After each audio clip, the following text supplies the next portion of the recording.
Bueno, este video se realiza en el marco del Seminario Identidades Étnicas y Estados Nacionales en América Latina, siglos XIX al XXI, en el marco de la carrera de Antropología en la Universidad Nacional de Salta. Y esta presentación se titula Rupturas y continuidades en torno al lugar de los indígenas en las nuevas repúblicas latinoamericanas del siglo XIX. La bibliografía que voy a emplear es la siguiente: Barragán Robano, Indios, Mujeres y Ciudadanos, Legislación y Ejercicio de la Ciudadanía en Bolivia, siglo XIX; Guariscos, Claudia, Entre la obediencia y la evasión, el tributo indígena en el Ecuador del siglo XIX; Millones, Luis, ¿Quiénes son los indígenas? La mirada de los otros peruanos; Plat Tristán, Tributo y Ciudadanía en Potosí, Bolivia, Consentimiento y Libertad entre los ayllus de la provincia de Porco, 1830-1840; y Walker, Charles, Los indios en la transición de la colonia a la república,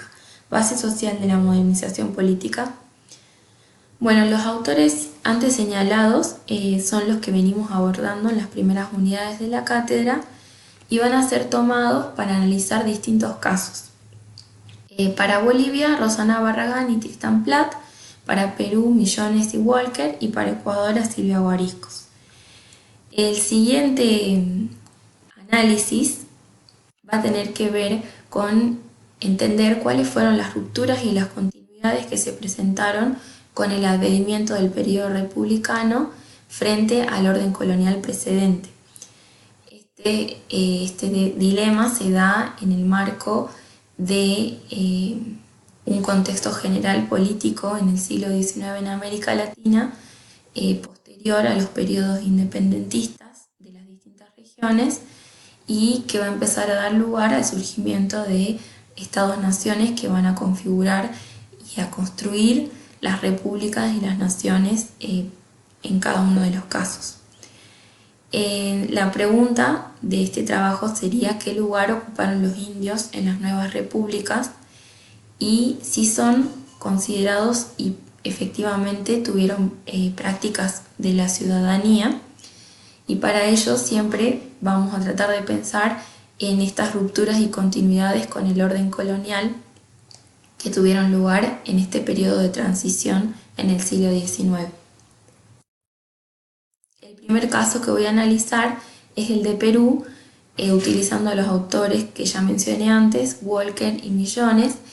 que presentan perspectivas locales, es decir, los casos que analicen no van a representar a la totalidad de los procesos que estaban teniendo lugar en las extensiones territoriales de lo que hoy son los estados como Perú, Bolivia y Ecuador, sino que simplemente son acercamientos locales que van a permitir hacer comparaciones entre lo que estaba sucediendo en estos tres espacios para finalmente poder detectar cuáles han sido los procesos análogos o divergentes que han tenido lugar para el surgimiento de estas repúblicas. Bueno, en primer lugar se va a analizar el caso de Perú. Hay una imagen de una ilustración de un libro de 1841, una vista de la ciudad de Lima a principios de la República. Bueno, en primer lugar voy a mencionar cuáles han sido las representaciones que han construido las élites criollas que han hegemonizado estos procesos de construcción de la República y las naciones, en el caso de Perú. Estos supuestos elaborados por las élites más que nada entienden a los indígenas como inferiores. En primer lugar, no los consideran compañeros en el camino anticolonial, es decir, que no reconocen su participación política a lo largo del proceso independentista y tampoco la van a reconocer en los primeros años de la República. Los consideran sujetos pasivos u objetos de abuso y se produce una constante feminización de lo indígena. Son descalificados como los primeros pobladores, ya que más que nada las élites criollas se van a encargar de legitimar el lugar de sus ancestros como aquellos pobladores que hicieron un esfuerzo para instalarse en América y que por lo tanto eran los legítimos dueños de la tierra, sacando del foco y de los derechos de usufructuar las tierras a las comunidades indígenas Por otra parte, se los considera aislados, distantes culturalmente y prácticamente incomunicados con las élites criollas, y a lo largo de las primeras décadas de la República se los va a conceptualizar como antipatriotas. Todas estas representaciones construidas por las élites criollas, Millones las va a detectar en distintos escritos de criollos, tanto en la literatura como en algunos artículos periodísticos, donde se puede observar claramente cuál era la visión que tenían los criollos de los indígenas y que van a abrir paso a el periodo republicano. Estas conceptualizaciones no van a ser menores, ya que en un plano material dan cuenta de que aún adviniendo la República existe una prolongación del sistema de castas, ya que los criollos se consideran totalmente distintos a los indios y incluso consideran que hay una barrera entre una y otra clase de gente. Pero a pesar de estas representaciones y del lugar que los criollos le dan a los indígenas, han habido distintos estudios de los cuales se encarga de analizar Walker, que han repensado el lugar político de las comunidades indígenas y han destacado la participación activa y las estrategias que han tenido estos grupos subalternos a lo largo tanto del periodo independentista como del republicano. Este va a ser un punto de vista transversal al análisis de todos los casos, tanto en Perú, Ecuador y Bolivia, es decir, voy a tener en cuenta la interacción que se da entre las élites y los indígenas y cómo ese lugar de los indígenas, si bien va a estar subordinado, digamos, a las representaciones y las construcciones y estrategias políticas de las élites, también va a habilitar a un despliegue grande de estrategias de estos sectores por la disputa de su lugar dentro de la sociedad en este nuevo contexto republicano. Bueno, en el caso del Perú, Walker destaca las alianzas, las negociaciones y los pactos coloniales de base local entre las comunidades y un débil Estado que recién estaba naciendo y no tenía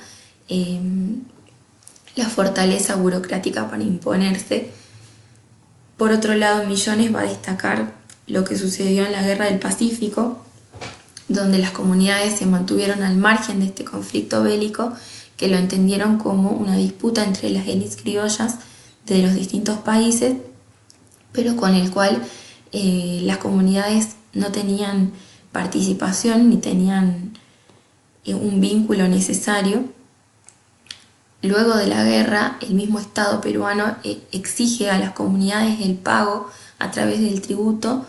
para saldar la destrucción que había dejado esta guerra, y las comunidades son las que se oponen a este pago, dando lugar a una insurgencia indígena que tuvo lugar en las provincias del interior de Perú y que rechazó el pago de estas deudas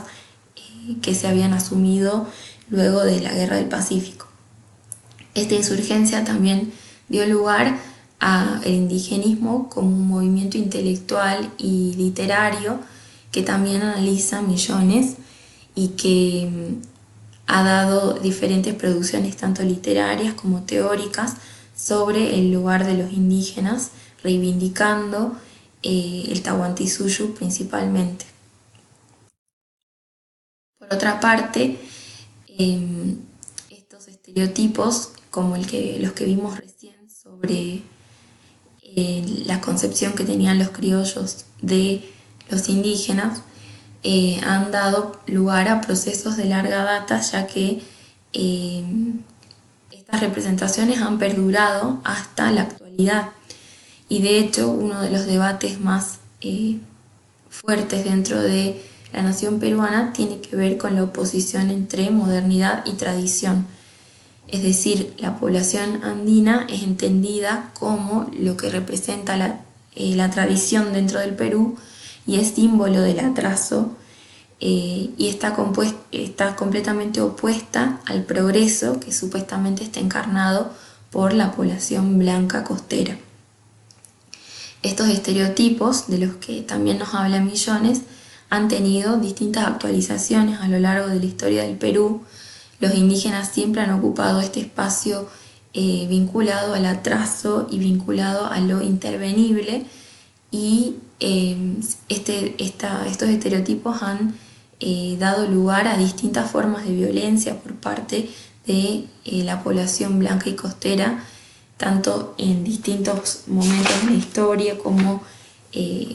momentos más contemporáneos, donde se produjeron migraciones desde el interior del Perú hacia la capital, entendida como un espacio blanco, y el interior entendido como indígena. Por otra parte, este debate del que habla Walker